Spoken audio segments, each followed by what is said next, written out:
Years ago, I went to a fundraiser with my husband and my 16-year-old son. It was a local production of the Vagina Monologues. I sat next to my son. I didn't hold his hand. My husband sat next to a friend, and they were two of maybe 10 men in an audience of 200 women, including the president of the university. I was so emotionally uncomfortable as I listened to women on stage talk about their pap smears. I'm Dr. Kirtley Jones from Obstetrics and Gynecology at the University of Utah, and today we're continuing our deep dive. Can I even say that in this context? Oh dear. Into the emotional domain of pap smears. With me in the Virtual Scope studio is my partner in discomfort, Katie Ward. Katie has a doctorate in nursing practice and is a specialist in women's health. She's an educator, a curious investigator, and has performed thousands of pap smears. So, Katie, did you ever see the Vagina Monologues? I did, and I didn't actually go with any of the young males in my life. They would have crawled right under the seat. The Vagina Monologues was such an important work, I think, mostly because it challenged the taboos really at the time about talking about women's bodies and their experiences at the gynecologist. I mean, now everybody's got a TikTok about it, but in the day, that was, just the title asked people to confront their discomfort, even with the word vagina. Yeah. So I think it was groundbreaking. It was. Well, it certainly broke my ground for sure, but there I was in the audience as a gynecologist and the mother of a 16-year-old young man, intensely uncomfortable as I listened to women on stage talk about fear and anger and humor and many other emotions surrounding their experiences with pelvic exams and pap smears. I mean, there were a lot of other topics, but to hear women talk about their pain, their out-of-body experiences when examined so personally, I felt that I was part of that other side, the person who was the examiner, the person who did the pelvic exam, the person who did the pap smear. And of course, in this play, there were many other topics around women's lady parts. See, even their vaginas, their vulvas, their lady bits. Guys all have names for their parts.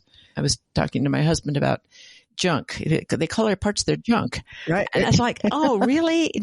But women say they're lady bits or down there. But anyway, the pelvic exam and PAPS discussion left me the most uncomfortable. And had I really taken the emotional temperature of my patient in the clinic room, on the exam table, before I did the pap smear, had I inflicted pain and fear in a patient? And as I reflect on the thousands of encounters with women and trans men who still need a pap smear back when we did them the old-fashioned sort of in the vagina sort of way, I think of the world of emotions that colored my exam room. Fear, curiosity, anger, shame, sadness, anxiety, relief. It's a whole. I was thinking we could do a whole film of Inside Out, the pap smear. We have every emotion here in the room. We do. I was thinking about this. I think training to be a nurse practitioner, and I was thinking maybe it's just the timing of when that role came into being. Nurse practitioners weren't a field that we had really until after the women's rights movement and a lot of work done by people like the Boston Women's Health Collective. Right. Our bodies, ourselves. Yeah. I mean, that was my textbook for training to do this work in a lot of ways. And the other thing that happened in my training program was that we practiced on each other.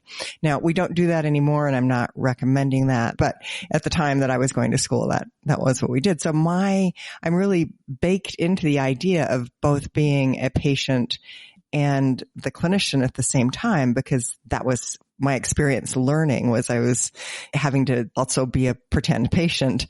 So I don't know if that made a difference, but at least it really put that idea of I could be in either role in this environment. And so I'm conscious of that, I think, with every exam that I do. This takes me back to, we didn't have what we call the models, where people are volunteer or are paid. Yeah, the gynecologic teaching assistants. Right.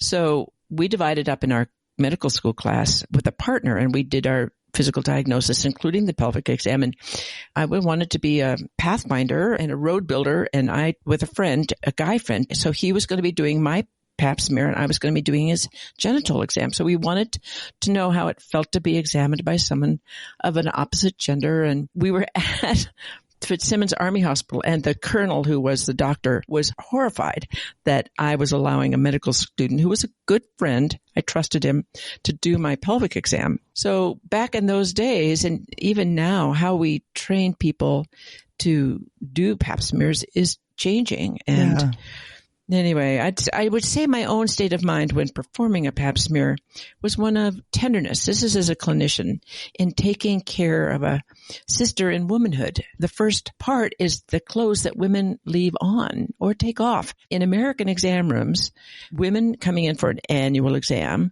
would take off all their clothes. Without me in the room, I really am uncomfortable being in the room when women disrobe because it's such a vulnerable moment. I'm not going to be there watching them trying to bend over and take off their socks or whatever, unless that person's disabled and they need help. But I would leave them with a gown, put it on open in the back, and many women put it open in the front, and it doesn't matter, but convention dictated that women had more coverage and privacy if they put it on open in the back.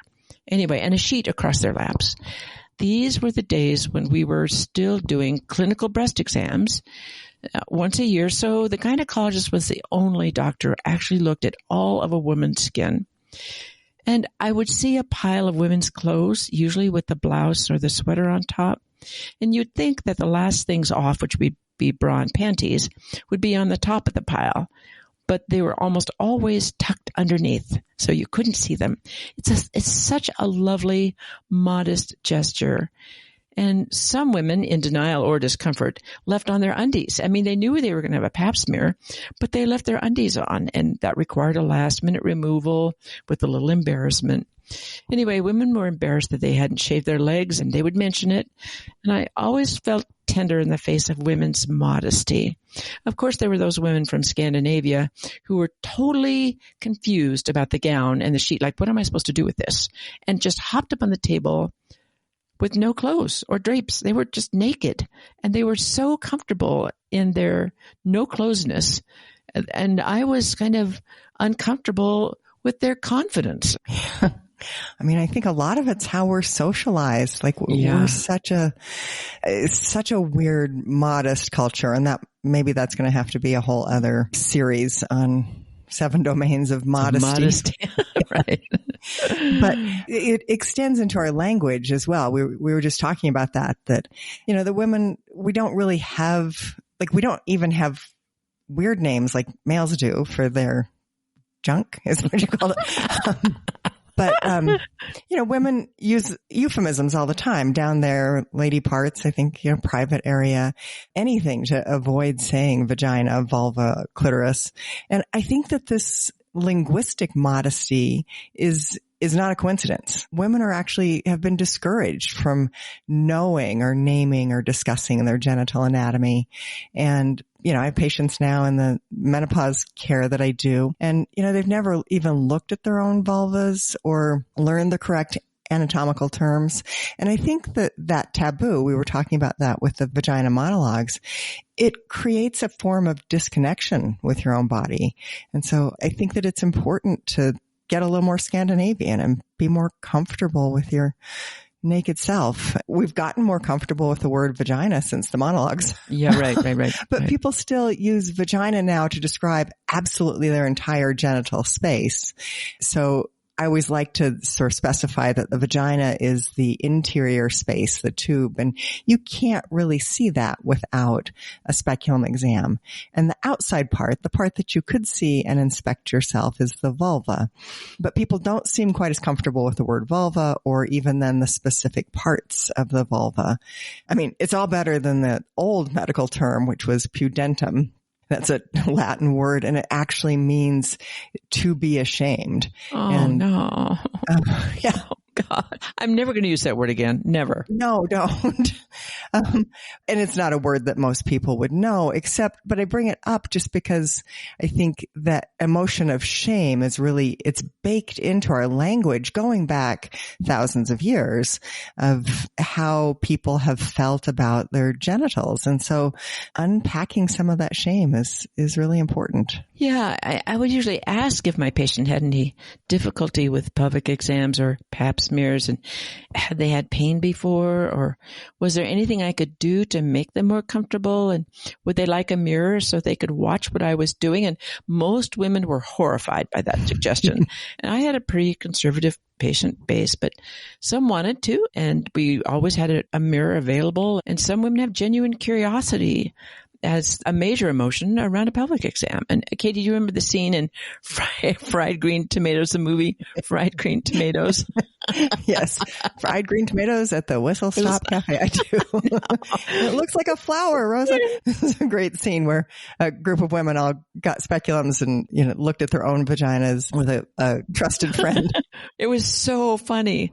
For women, this was a modest group of women. And they were having their consciousness rained about their lady bits. Well, anyway, so anxiety about the unknown. And this is common, especially in women having their first pelvic exam or pap smear. And how do you deal with that with your patients? Oh, and I definitely see this a lot. I've done a lot of people's first pap smear.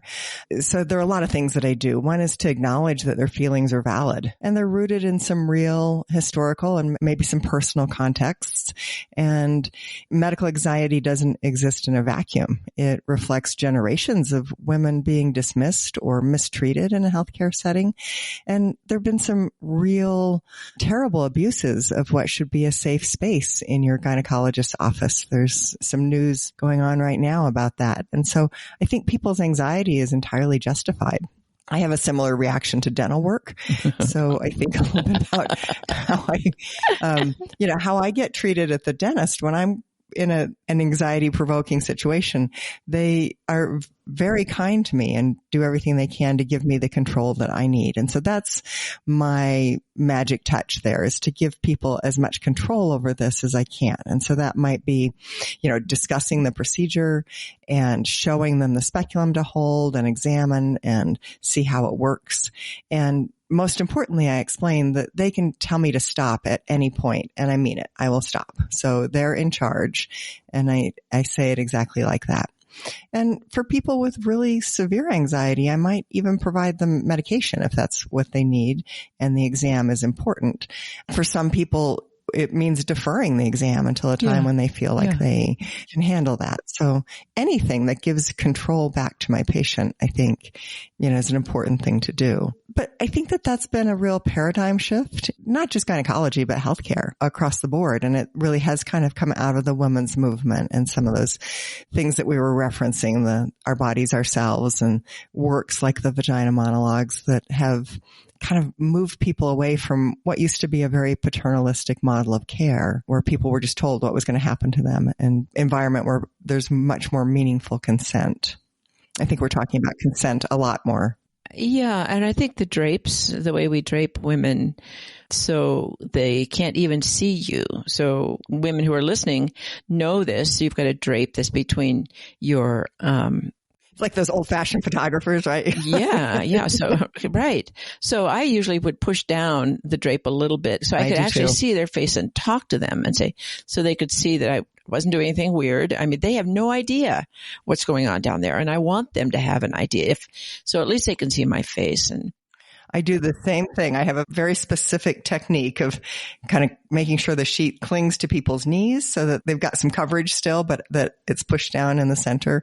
And I'll bring the patient's head up a bit. That reminds me, some women deal with this in their own way. And some women are quite matter of fact, and they're not going to have their pelvic exam interfere with their daily experiences. And so I had a patient who was on the phone doing business or doing something. I wasn't listening because I was too busy doing what I was doing. And she was fine. She was in another space completely.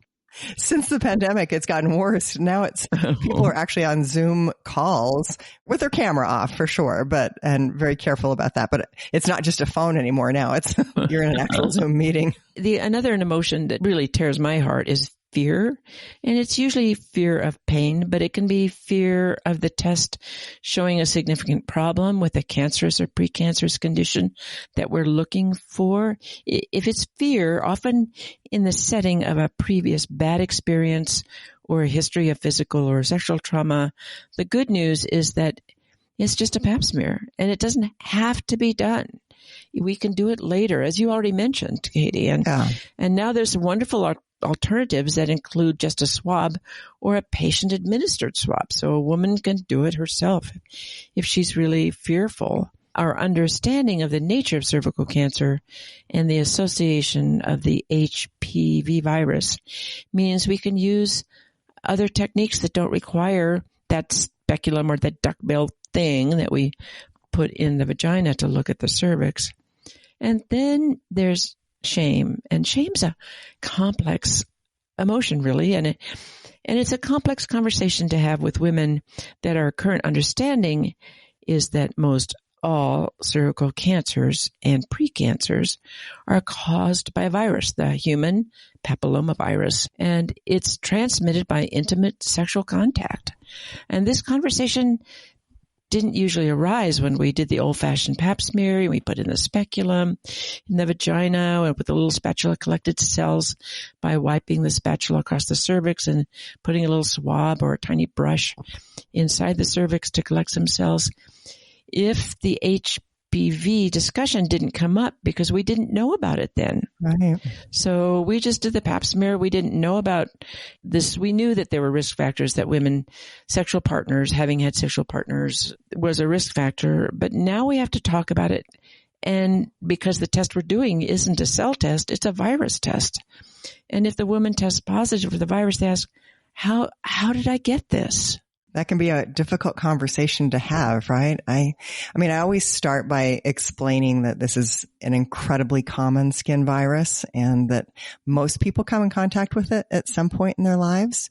And the good news about HPV infections is they can go away on their own. Our body knows what to do. HPV has been living on humans forever, and we have an immune system that builds antibodies against the HPV, and that eradicates it eventually. So we're going to talk more about the HPV vaccine in our next episode, but the brilliance of the vaccine is that it gives you immunity before you ever encounter it. Your immune system's already primed to recognize that.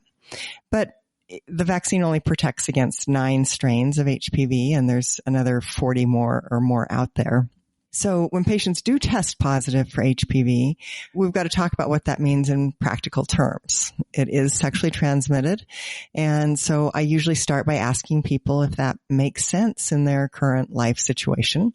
Obviously, if you're dating or you're intimate with a new partner, the presence of HPV makes immediate sense. And I can reassure them that it's going to go away most of the time, usually within a couple of years. And all that's probably going to be needed is that we'll monitor them closely and make sure that the HPV does indeed go away.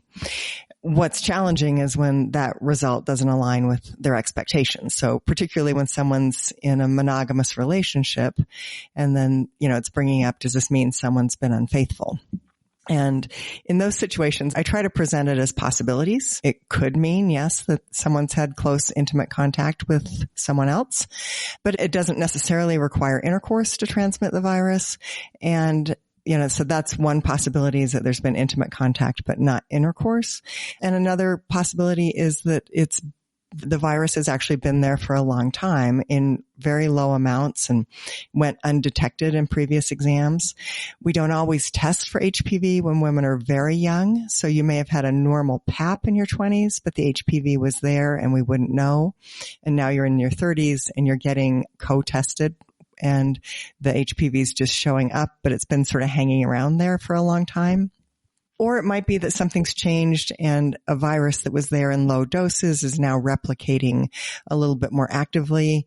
or the immune system is temporarily suppressed for some reason, like maybe pregnancy, and the HPV is showing up, even though the detection or the infection itself was further back in time. And every once in a while, I've seen what I think is probably a false positive test. I usually don't emphasize that because that's really uncommon. But after a lot of years of practice, I've seen it happen in circumstances where it's just like, oh, that really didn't make sense. And the repeat test was negative. Bottom line is, if somebody tests positive for HPV, I do recommend they get screened for all the other sexually transmitted infections as well, just in case. Unfortunately, I have had patients whose partners are placing my patient unknowingly at risk for various infections. I think that testing to know everything else is negative gives people a lot of peace of mind, and it's just important to do. Yeah, it does. But sometimes it makes people angry. Mm-hmm. I mean, I've had women who felt that they had only one partner in their life, and they knew that they had only one partner in their life. And now they come up some years after they were married or whatever, and with a positive HPV test or a precancerous condition or cancer.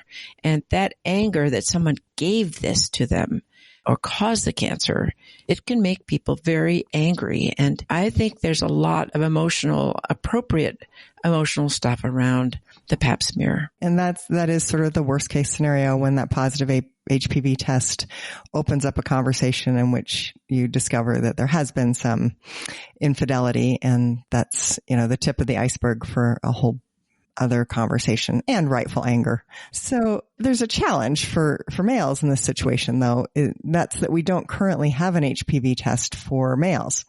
I hope one's coming in the future, but right now they simply can't get tested for HPV. And that means, at least for women who have sex with men, their partners aren't necessarily being, irresponsible or dishonest. They just have no way of knowing that they carry the virus. Now, they might know that a previous partner also had problems with Pap smears, and that should give them a little bit of a hint. But it's a challenging situation, because when that woman gets a positive HPV test and feels angry or betrayed, her partner may say that he's been tested for everything, but this particular virus wouldn't have been included in that screening. Right. Males can get vaccinated against HPV, and we encourage them to. We're going to talk about that more in the next episode. But right now, they can't get tested and know their current status. And so that's a little bit of an asymmetry in relationships. And, I think I've seen that happen too, that males are angry because, they don't know for sure that they were the person that brought it into the relationship. One of the most common emotions when there's a test that suggests there's a problem is anxiety. It's so common that it takes a minute for a woman to hear what actually comes next. Mm-hmm. As soon as you hear the word cancer, so we say your Pap smear has some suggestion, or you have this virus, which is a screening test for cervical cancer. When you say the word cancer, for some women, their whole computer and processing goes down. All they can hear is cancer in the phrase. And the Pap smear, this is a screening test for cervical cancer. And the conversation about this precancerous condition and how treatable these conditions are so complicated. And you have to explain to the patient that we do this so that cancer doesn't develop. And all that conversation gets lost behind the word cancer. And sure enough, if people go home, all they remember is cancer. And so it's often a situation where anxiety just blocks out everything else. And you may have to go back. It may take a couple conversations before people calm down enough to actually talk about it. Yeah, for sure. A lot of my practice is following up on abnormal PAPs. So in the group of providers that I work with, I'm one of two people who does the follow-up procedure. It's called a colposcopy. So when a patient does have an abnormal PAP and we tell them that, it's, that's a tricky thing, at least I find as a healthcare provider, because I want to give them the message that their PAP was abnormal and coming back in for this next test is really important. And so we do use the word precancer, the potential to progress to cancer, and that does evoke all of that anxiety. On the other hand, if I try to just gloss it over and not explain how important it is, then, I've had the experience where people think, oh, well, that didn't sound important. just didn't follow up on it. So I think know from your provider's office that we're walking a fine line of saying, we want you to understand that the follow-up and these next steps are really important. If we don't do them, we might miss something that could progress to cancer. We're not saying you have cancer, but we do want you to come back in. Yeah. So that's the needle we're trying to thread there. When people come back for that follow-up test, the colposcopy, one, it's a big scary word that sounds like colonoscopy, but it's something totally different. And what I try to explain to people is that this is a test to make sure the pap didn't miss anything worse. And usually, almost always, if the pap and the biopsy that we obtain during the colposcopy show low-grade cell changes, then we feel very comfortable that this is something where we can do kind of watchful waiting for the next few years and just close follow-up. And we don't need to do any treatment, and we're just going to give the body a chance to get rid of this on its own. And it almost always, 90% of the time, does that. So, again, I'm trying to kind of give my patients all the education I can, but make sure that they understand that, there is this risk and we want them to continue to come in regularly. But colposcopy is definitely another anxiety-provoking procedure. It's similar to getting a pap smear, but it takes longer, so you spend more time in that uncomfortable position with your feet in stirrups and a speculum inserted. The biopsies that we collect usually aren't particularly painful, but just the word biopsy triggers a lot of anxiety for patients. And so we talk about how little skin we actually take with that. As we discussed, we do everything we can to make people comfortable, and that includes careful explanation of the procedure and breaks if somebody needs that, have someone else in the room with them, medication if they need that, whatever it takes to get them through it. One of the things I've learned after 20 years of doing colposcopies is almost everybody says to me when they're done, that wasn't nearly as bad as I thought it was going to be. And I tell them those are really my favorite words to hear. Right. Those are my words of love and affection. That was not as bad as I thought it was going to be. That's another emotion, which is relief. And the best emotions about pap smears and screening for cervical cancer is relief. And whatever the road up to the pap smear or HPV test, hearing that there isn't a problem brings relief and reassures confidence in your body. Or after a colposcopy and the possible treatment, knowing that you're probably cured. What a wonderful message to receive.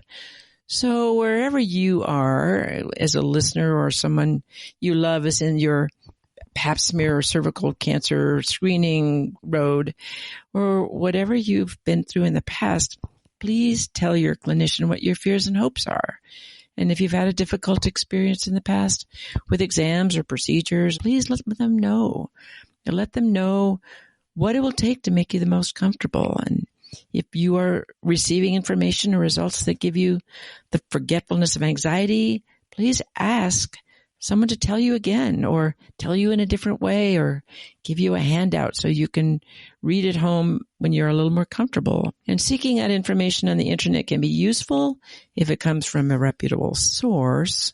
And the National Library of Medicine does a good job, and the Mayo Clinic and the Cleveland Clinic, those are all good sources. Your girlfriends, unless they're clinicians specializing in women's health, are not always good sources. The pap smear and the test for HPV and follow-up colposcopies and treatments are very good at eliminating precancerous cells, dramatically lowering your risk for cervical cancer. So if this podcast has stirred up emotions about your own screening tests for cervical cancer or your past experiences, talk to your clinician. We're doing the 7 domains of pap smears to help think about the powerfully effective screening test that's been so helpful in lowering the rate of cervical cancer. And we'll talk more about this in other domains, and the intellectual domain will help you understand the science and the procedures behind new recommendations for screening and ways the screening can be done. And I think armed with information, you can be your best advocate and advocate for others. And you can never be too informed or too protected. So thanks for listening. Check out our other 7 domains of pap smears and all of our other 7 domains of women's health, wherever you get your podcasts or at women7.com. Thanks for joining us.